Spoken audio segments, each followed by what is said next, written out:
오늘은 말씀을 시작하면서 찬양을 한 곡 부르고 시작했으면 좋겠어요. 오늘 본문 보시면 알겠지만 하박국서 3장 17절 말씀으로 이루어진 찬양인데요. 무화과 나뭇잎이 마르고, 우리가 잘 아는 찬양인데 한번 불러보고 시작하면 좋겠습니다.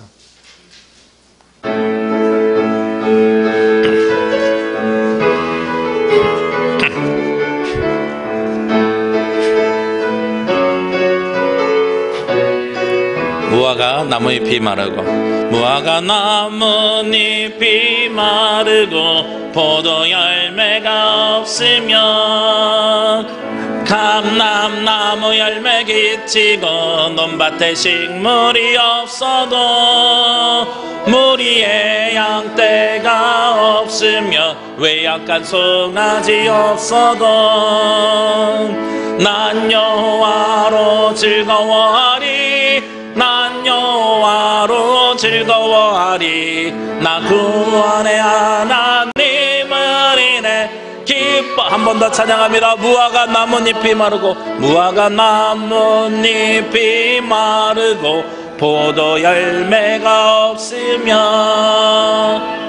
감람나무 열매 기치고 논밭에 식물이 없어도 우리의 양떼가 없으며 외양간 송아지 없어도 난 여호와로 즐거워하리, 난 여호와로 즐거워하리. 나 구원의 하나님을 인해 기뻐하리라. 아멘. 우리 이 찬양 아시죠? 교회 학교에서 율동같이 해가지고 많이 부르는 찬양이거든요. 무화과 나뭇잎이 마르고 포도 열매가 없으며 뭐 이렇게. 네, 난 여호와로 인하여 즐거워하리. 뭐 이렇게. 저 율동을 좀 잘합니다. 제가 유치부를 4년 정도 맡았어가지고요. 아이들이랑 이 찬양하면 정말 신나게 방방 뛰면서, 쉽게 말해서 방방 뛰면서 율동하고 찬양을 합니다. 근데 제가 오늘 말씀을 보면서, 그리고 과거에도 이 하박국서를 제가 통독하면서 조금 이해가 되지 않는 것이 있었어요. 이 찬양이 왜 이렇게 즐겁고 신이 날까? 이런 거예요. 왜냐하면 이 찬양의 배경이 되는 상황이 바로 위에 있는 16절 말씀에 나오는데, 16절 말씀을 한번 보면 이렇게 기뻐서 찬양할 수 있는 상황이 절대로 아닙니다. 우리 16절 말씀 함께 보겠습니다. 내가 들었으므로 내 창자가 흔들렸고 목소리로 말미암아 내 입술이 떨렸도다. 하박국 선지자가요, 무엇을 들었어요. 무엇을 들어가지고 그 들음으로 말미암아서 어떻게 됐느냐, 창자가 흔들렸고 목소리가 떨렸다고 하는 겁니다. 그리고 나서 그 다음에 나오는 말씀이 뭐냐면, 무리가 우리를 치러 올라오는 환난 날을 내가 기다림으로 썩이는 것이 내 뼈에 들어왔으며 내 몸은 처소에서 떨리는도다. 무리가 그러니까 당시로 이야기하면 아마 바빌론으로 예측이 되는데요. 북이스라엘이 멸망하고 주변에 있는 바빌론이 남유다를 공격하려고 하고 있는 상황이었으니까 그 상황 속에서 외적들이 나를 치러 들어오고 있는 상황 속이고, 그리고 그것을 미리 알고 있었기 때문에 창자가 뒤틀리고 입술이 떨리고 내 몸이 처소에서 흔들리고 있는 상황, 이게 바로 오늘 하박국 선지자가 처해 있는 상황이라는 겁니다. 이 말씀은 어디에서 이어지냐면, 우리 지난주에 나눴던 말씀 3장 1절과 2절 말씀, 특별히 2절 말씀에 보면 하나님 앞에 그렇게 기도하잖아요. 수년 내에 우리를 부흥하게 하옵소서, 이렇게 기도한 다음에 그 다음에 미래를 위해서, 그건 현재의 기도고 미래를 위해서 기도한다고 말씀드렸죠. 진노가, 하나님의 진노가 우리와 함께 할지라도, 하나님의 진노가 우리 가운데 임할지라도 우리를 어떻게 하라고요? 긍휼하게 하옵소서 하고 하박국이 기도했죠. 그러니까 하나님의 진노가 내릴 때가 이제 가까워진 거예요. 그것을 알고 그것을 인지하고 있는 상황 속에서 그러면 두려워하고 있는 것이 지금 누구의 상황이냐? 하박국 선지자의 상황입니다.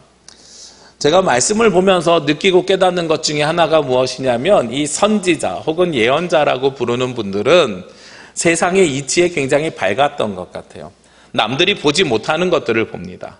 남들은 지금 우리가 좋사오니, 우리가 먹고 사는 것이 좋사오니, 지금의 상황이 좋사오니 우리 편하게 지냅시다 라고 살아갈 때에 하나님의 음성을 듣고 그 하나님의 음성의 기준에서 세상을 보니까 어머, 국제정세가 이상해. 북이스라엘이 아시리아에게 망한 것도 이상한데 심지어 이 남유다도 조만간 바빌론에게 멸망할 것 같아. 이런 것들이 눈에 보이는 거예요.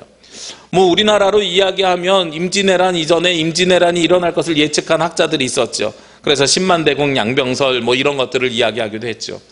이런 것처럼 남들이 보지 못하는 것들을 하나님의 영을 받아서 바라보고 그것을 예상하고 예측하는 사람들이 있었단 말이에요. 아마 하박국 선지자가, 그리고 예레미야, 이사야와 같은 선지자가 아마 그런 모습이었을 겁니다. 그래서 당시의 예언자 선지자들은 하나님의 음성에 귀를 기울임과 동시에 하나님의 음성에 빗대어서 세상을 보는 눈이 굉장히 정확했던 것 같아요.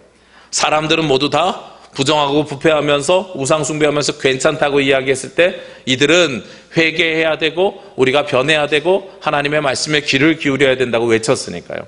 그러니까 남들보다 이런 것들을 빨리 알았을 때에는요, 동시에 무슨 일이 벌어지게 됩니까? 거기에 두려움과 떨림이 남들보다 크고 공포가 크게 다가오게 되는 거죠. 그 재난 영화 중에요, 해운대라는 영화가 있습니다.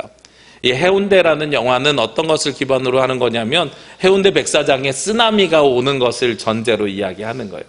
그런데 이 재난 영화의 특징이 똑같은데요. 무슨 원자력 발전소 혹은 볼케이노가 나오는 거, 모든 재난 영화가 시작할 때 그러는데 그 분야의 전문가가요, 이상 징후를 발견하게 됩니다. 이상 징후를 발견하고 이거 이대로 두면 큰일 납니다 하고 정부 기관이나 아니면 여러 군데 가서 외치고 이야기를 해요.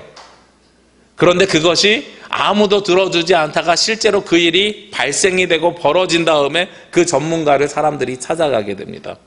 그러면 그 이전에 그 전문가는 혼자서 굉장히 커다란 공포를 경험하고 느끼는 과정이 영화 속에 나와요. 오늘 하박국 선지자가 그런 상황인 거죠.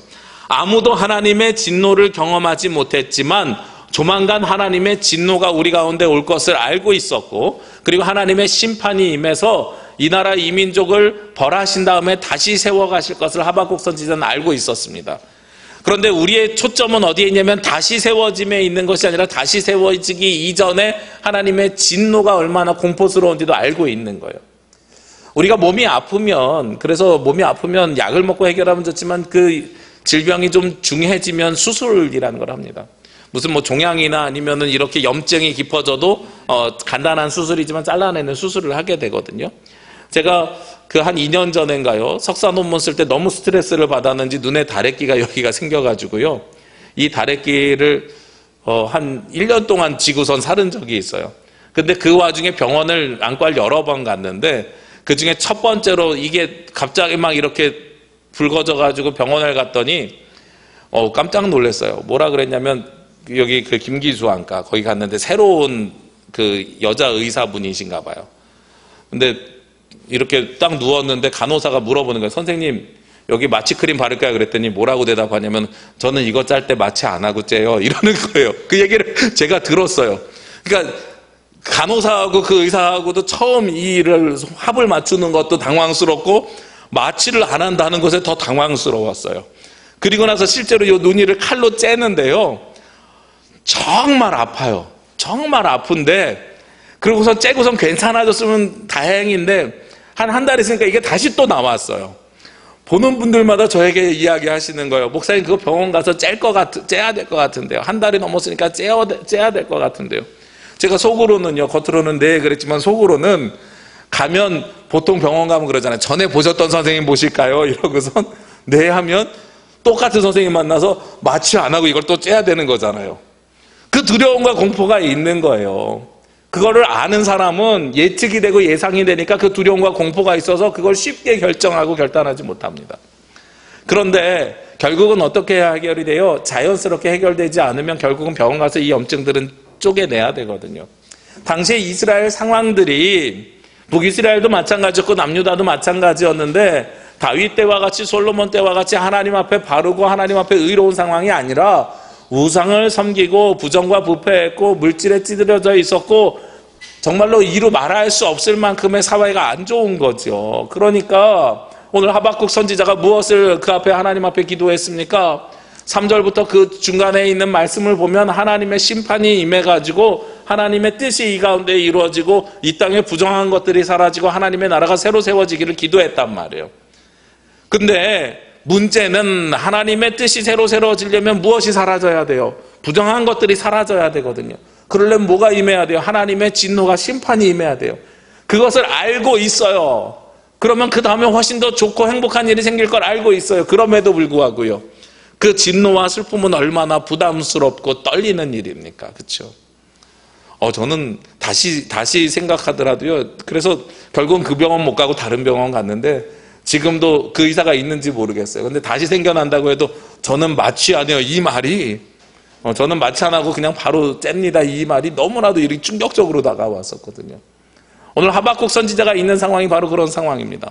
오늘 말씀은요, 세번역 성경으로 읽으면 좀 더 정확하고 좀 더 우리에게 공감대가 많아집니다. 뭐라고 세번역 성경에 번역되어 있냐면 16절 말씀에 보면 그 소리를 듣고 나의 창자가 뒤틀린다. 그 소리에 나의 입술이 떨린다. 나의 뼈가 속에서부터 썩어져 들어간다. 나의 다리가 후들거린다. 이게 하박국 선지자가 처해 있는 공포의 모습인 거예요. 그러나 나는 우리를 침략한 백성이 재난당할 날을 참고 기다리겠다. 그럼에도 우리를 침략할 백성이 올 날을 나는 참으면서 기다리겠다. 그럼에도 불구하고 우리가 썩어 문드러진 곳은 쳐내야 되고 깎아내야 된다 하고 말씀하고 있는 거죠. 우리가 교회가 가톨릭 교회에서 개혁해서 나온 것이 개신교라고 하고, 그리고 종교개혁 정신을 가지고 살아가는 것이 우리 한국 개신교 그리고 세계 개신교의 모습이어야 됩니다. 근데 요즘 교회를 보면 너무나도 안타까운 일들이 많이 있죠. 안타까운 일들이 많아지는 이유 중에 하나가 오히려 종교개혁 이전에 가톨릭보다 더 부정하고 부패했기 때문에 그렇거든요. 이번 달에 9월 달에 장로교단, 주요 교단의 각 교단의 총회가 열리게 됩니다. 이 총회가 열려나게 되면서 지금 뭐 교계신문에는 계속 올라오는 글들이 그런 거예요. 이번에는 개혁할까? 뭐 이런 식의 글들이 계속 올라와요. 모든 교단의 과제들이 그런 거예요. 뭐 통합 쪽 같은 경우는 세습에 대한 문제를 어떻게 해결할 것이냐. 합동 쪽 같은 경우에도 개혁에 대한 새로운 안들이 계속 나오면서 개혁위원회가 만들어졌고 그 개혁을 이루어갈 것이냐. 저희 교단 기장도 마찬가지인데 이번에도 한신대 개혁의 완료 마지막 점 3년 동안 이어온 걸 마침표를 찍을 수 있느냐. 뭐 이런 기사들이 꾸준히 올라와요. 교단의 개혁이 필요하다는 것은 그만큼 교회나 교단들이 그만큼 썩어져 있고 부정하고 부패한 상황들이라는 거죠. 그런데 여기에서 오늘 우리가 부른 찬양, 무화과 나무 잎이 마르고처럼 기뻐하면서 찬양할 수 있는 상황이 될 수 있겠냐 하는 겁니다. 이 내용만 놓고 보고 상황만 놓고 보면은요, 이 찬양은요 굉장히 천천히 불러야 되는 찬양이에요. 너무나도 슬프면서 불러야 되는 찬양입니다. 무화과 나무 잎이 마르고 포도 열매가 없고 감람나무 열매 그치고 너무나도 슬퍼지는 찬양인 거예요. 그리고 심지어 이 가사들을 보십시오. 무화과 나무 잎이 없지요. 포도 열매가 없지요. 감람나무가 열매가 없지요. 논밭에 소출이 없지요. 우리의 양이 없고요. 외양간에 소가 없답니다. 몇 가지가 없는지 아십니까? 없다는 말을요 6번 합니다. 6번. 그리고 무화과 나무 잎부터요 포도 열매하고요, 감람나무하고요, 논밭에 소하고요, 논밭하고요, 양하고 소까지 점점 커지면서 그래요. 그러니까 이 이야기는 요약하면 나에게 남아있는 것 하나도 없어요. 하나님의 진노와 심판이 임한 다음에는 나에게 남아있을 것이 하나도 없어요 라고 고백하는 그 상황이에요.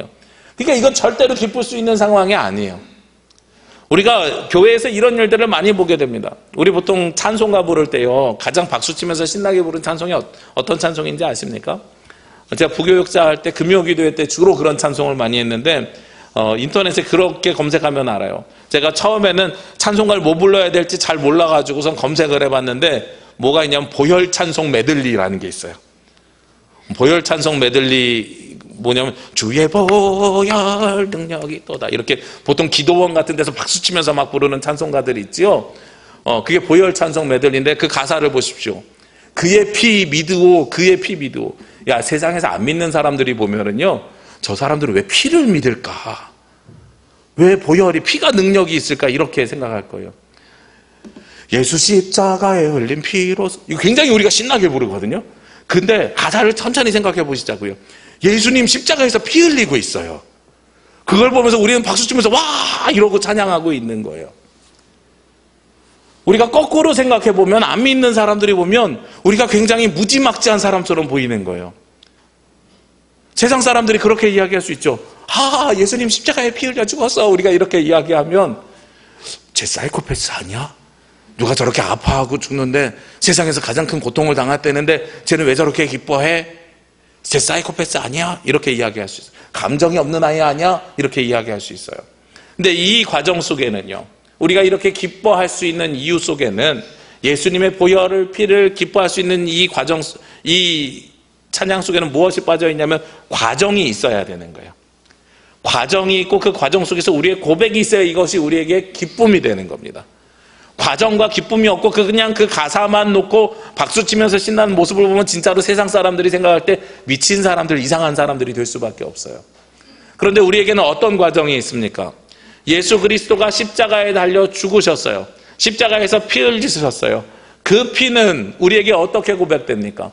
그 피로 말미암아서 우리의 죄가 씻음 받고요, 사함 받음이 있는 거죠.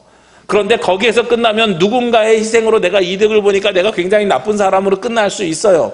근데 그 예수 그리스도가 거기서 죽음으로 끝났느냐? 죽음으로 끝난 게 아니지요. 우리가 아는 것처럼 예수님은 어떻게 되셨습니까? 부활하셨죠. 부활하신 다음에 우리의 죄를 씻어주심을 통해서 우리에게 무엇을 주셨습니까? 영원한 생명, 영생을 주셨지요.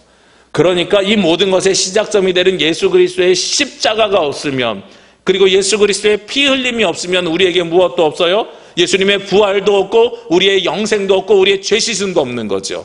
그러니까 우리가 영생을 얻고 죄 씻음을 얻었다는 기쁨을 누리기 위해서는 예수 그리스도의 십자가가 우리에게 커다란 의미가 있는 거고, 예수 그리스도의 보혈과 피 흘림이 우리에게 너무나도 감사한 일이 되는 거고 감격적인 순간이 되는 거죠.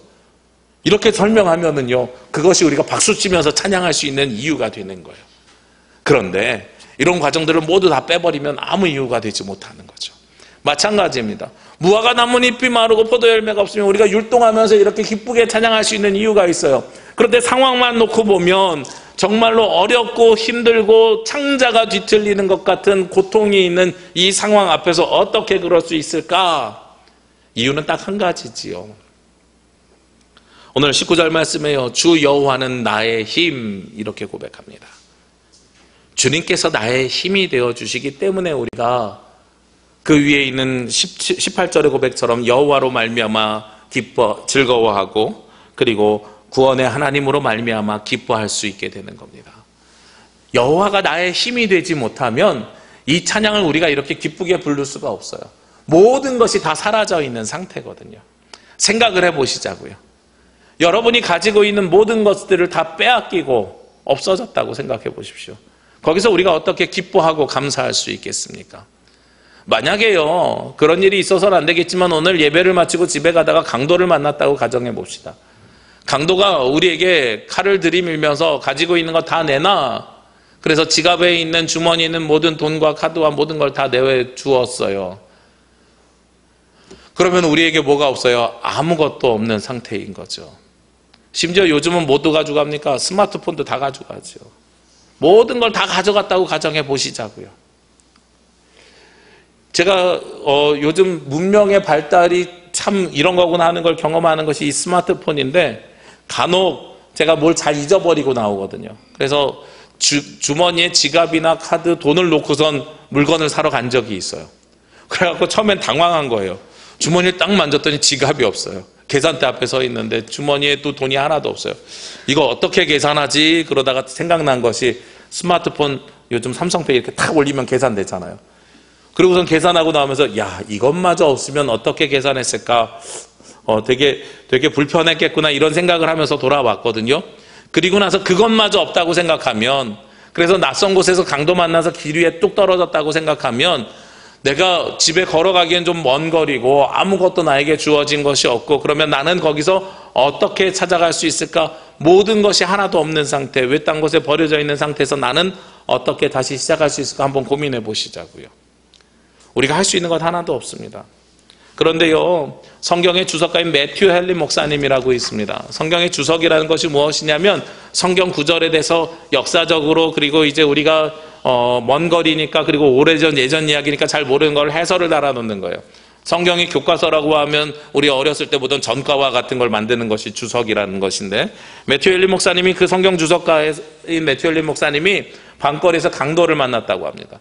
강도를 만난 다음에 돌아와서 4가지를 감사했는데요, 그 감사의 내용이 무엇이냐면 첫 번째는 강도를 지금까지 한 번도 강도를 만난 적이 없는 것, 즉 처음 강도를 만난 것에 감사했어요. 오랜 인생 동안에 나에게 그렇게 큰 오한이 없었구나, 한 번쯤은 당할 수 있는 일인데 이제 당하게 되었구나, 지난 시간 동안 무탈했음에 대해서 감사를 드리는 겁니다. 두 번째 감사는 무엇이었냐면 내 지갑을 빼앗아 가긴 했지만 내 생명을 빼앗아 가지 않았다는 것에 대해서 감사라는 거죠. 정말로 중요한 본질은 내가 지키고 가지고 있었구나 하는 겁니다. 세 번째는요, 내가 가진 걸 다 가져가게 되었지만 그건 그렇게 중요한 것이 아니다. 성경 주석가에게는 지갑이 중요하겠습니까? 성경이 중요하겠습니까? 성경이 중요한 거죠. 정말로 나에게 중요한 것은 내가 빼앗기지 않은 것에 대해서 감사를 하는 것이고요. 마지막에 네 번째는요, 전 여기에 너무 은혜를 받았는데 내가 강도가 아니라 강도 만난 사람인 것에 감사했습니다. 아무것도 없는 상태에서요, 내가 강도가 아니라 강도 만난 사람, 그것이 오히려 나에게 감사하는구나. 오히려 그것이 우리에게 감사의 제목이 되는 거죠. 아무것도 없어지게 되면은요, 그 가운데서 우리가 무엇을 바라보기 시작하냐면 그 가운데 있는 희망을 찾게 됩니다. 모든 것이 다 없어지면 그 속에서 우리가 희망을 찾게 돼요. 아까 제가 재난영화 말씀드렸는데요, 한 2년 전인가요, 포항에 지진이 크게 일어난 다음에, 그리고 그 전에는 경주에 지진이 일어났었죠. 그런 다음에 우리나라에서 제일 많이 팔렸던 물건 중에 하나가 뭐냐면 재난배낭이라는 게 많이 팔렸어요. 재난배낭이라는 게 무엇이냐면 지진이나 뭐 이런 큰일들이 벌어졌을 때에 전기수도 다 끊어진 다음에 무엇을 가지고 살 수 있는가, 최소한의 가장 필요한 도구, 배낭 하나 딱 메고 식구들이랑 도망가서 며칠 동안 살 수 있는 그런 것이 재난배낭인 거예요. 그래서 그 안에 뭐가 들어가 있는가 봤더니 제일 중요한 게 뭐 같아요? 우리가 재난을 당하게 되면 물이잖아요. 물. 자바라 물통이 들어가 있어요.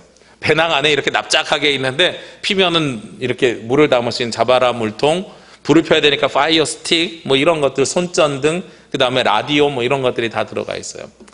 제가 이런 재난배낭에다가 무엇을 넣어야 될지를 청소년들이나 청년들이랑 수련하면서 물어본 적이 있습니다.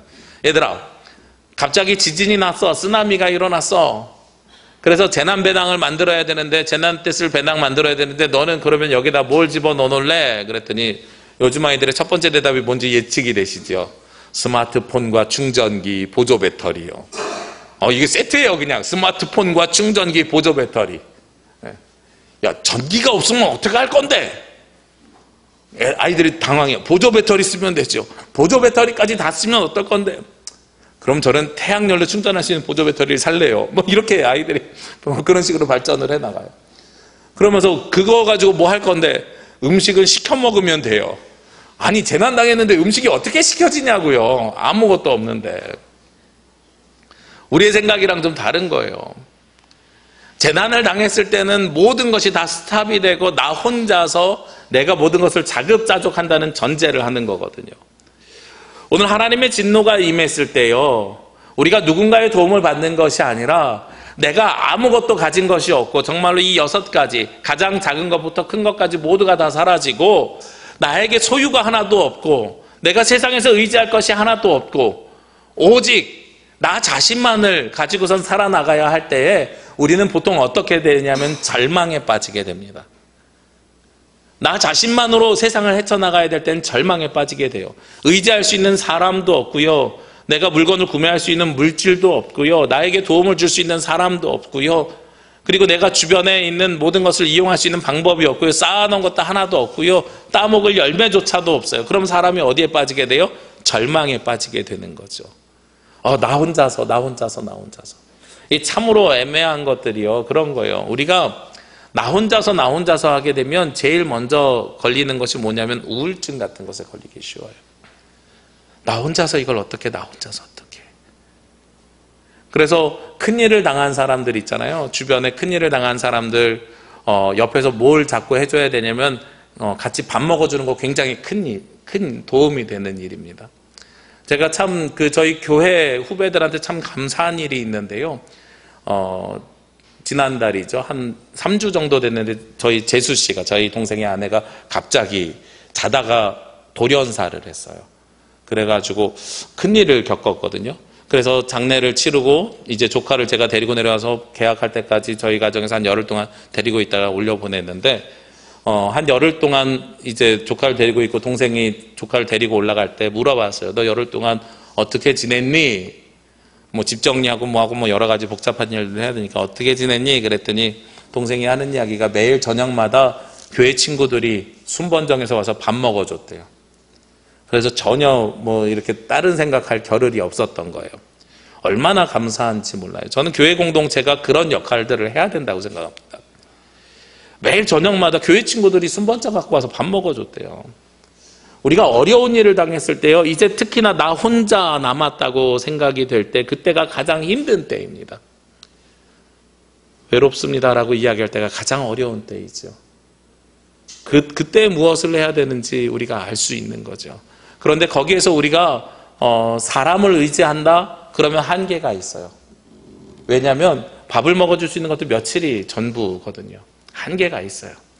그러면 거기에서 우리가 누구로 인해서 기뻐할 수 있고 누구로 인해서 힘을 낼 수 있어야 되냐면 주 여호와는 나의 힘. 하나님께서 함께 하심을 통해서 우리가 힘을 낼 수 있고 하나님이 나와 함께 함을 통해서 우리의 삶이 변화될 수 있는 겁니다. 오늘 하박국 선지자는 19절에서 주 여호와는 나의 힘 하면서 그 뒤에 내가 어떻게 변했다고 이야기합니까? 여호와께서 나의 발을 사슴과 같이 되게 하사 나를 높은 곳으로 다닐 수 있도록 인도하여 주셨다고 말씀하고 있어요. 높은 곳으로 올라갈 수 있는 힘도, 그리고 내 발이 가벼워질 수 있는 힘도 누구로 말미암아서요? 여호와로 말미암아서 가능하다 하는 겁니다. 가장 어려운 고난과 고통이 있을 때 우리가 보통 그런 이야기를 하죠. 발걸음이 어떻다고요? 무겁다고요. 한 걸음 내딛는 발걸음이 참으로 무겁습니다라고 우리가 이야기하잖아요. 그런데 그 무거운 발걸음을 가볍게 변화시켜 주는 것이 누구냐? 주님이 나의 힘이 되어 주실 때에 그 무거운 발걸음이 사슴과 같이 가볍게 변모되는 것입니다. 그렇기 때문에 우리가 무엇이 가능해요? 나는 여호와로 즐거워하리, 나의 구원의 하나님으로 인하여 나는 기뻐하리로다 하고 우리가 고백할 수 있는 거죠. 그래서 이 찬양이 아무것도 없다는 것을 고백하는 찬양이지만 기쁨의 찬양이 될 수 있는 것입니다. 우리가 모든 것이 다 사라져버렸을 때, 모든 것이 다 사라져버렸을 때 우리가 혼자 남아있느냐? 아닙니다. 세상 사람들을 의지할 수 없고요, 공동체 의지할 수 없습니다. 아무것도 남아있는 것이 없을 때 오직 누가 계십니까? 하나님이 함께 하심을 믿으시기를 바랍니다. 하나님께서는 그 어떠한 순간도 여러분들을 놓지 않으시고요, 하나님은 그 어떠한 순간에도 여러분들을 붙잡아 주십니다. 사람은요, 사람의 관계 속에서는요, 깨어질 수도 있고 부서질 수도 있습니다. 오늘 공동체가 깨어졌어요. 하박국 선지자가 깨어진 것은 나라 공동체가 깨어졌는데 이스라엘이란 나라는 나라만 깨진 게 아니지요. 나라가 깨지면서 동시에 무엇이 깨집니까? 신앙 공동체가 깨지는 거예요. 믿음의 공동체가 깨지는 거예요. 이들이 하나님으로부터 진노를 받고 심판을 받는 가장 커다란 이유는 우상을 섬기고 하나님 앞에 바로 세워지지 못했기 때문이거든요. 그러니까 신앙이 사라지는 상태예요. 그래서 나 혼자 남아있을 때 그때 내가 대신 누구를 붙잡아야 되느냐? 바로 하나님을 붙잡는 것이 바로 오늘 하박국 선지자의 모습이었습니다. 하박국 선지자가요, 우리 지난주에 나눴던 말씀 다시 돌아가면 진노 가운데서도 우리에게 긍휼을 베푸소서 하고 기도했던 이유가 바로 여기에 있는 거죠. 하나님의 진노는, 하나님의 심판은 반드시 임할 것인데 그 심판으로 인하여 내가 힘들어하고 어려워하는 것이 아니라 그 심판으로 인하여 기뻐하고 감사할 수 있는 이유가 주님께서 나와 함께 하심입니다 하고 고백하는 이 하박국 선지자의 고백이 저와 여러분의 고백이 되기를 원합니다. 우리가 그렇게 하나님 앞에 고백하며 나아갈 때 우리의 삶이 아무것도 없을지라도 기뻐하고 아무것도 없을지라도 즐거워하고 주님으로 인하여 가벼운 발걸음을 걸어가는 저와 여러분이 되시기를 주의 이름으로 기도합니다. 기도드리겠습니다. 거룩하시고 내로우신 아버지 하나님, 이 시간 주님 앞에 나와 기도와 찬양하며 감사와 영광을 주님 앞에 올려드립니다. 주님께서 주시는 그 은혜가, 그 생명이 우리 가운데 함께하여 주시옵소서. 저희들 이 땅에서 살아가며 하나님께서 주시는 이 말씀에 따라서 하나님의 진노가 임하였을 때에도 주님으로 인하여 기뻐할 수 있는 주의 자녀들이 되기를 원합니다. 하나님, 세상의 어지러움과 어둠 속에서 저희들 하나님으로 인하여 빛과 소망을 바라보며 주님 앞에 나아가는 자녀들 되게 하여 주옵소서. 오늘 하박국 선지자의 고백처럼 무화과 나무 잎부터 외양간의 속까지 나에게 남아있는 것이 하나도 없을지라도, 아무것도 내 주변에 의지할 것이 없을지라도 주님만을 의지하며 나아갈 때에 참 기쁨과 감사와 영광이 있는 주의 자녀들이 되게 하여 주시옵소서. 이 모든 말씀 예수 그리스도의 이름으로 기도합니다. 아멘.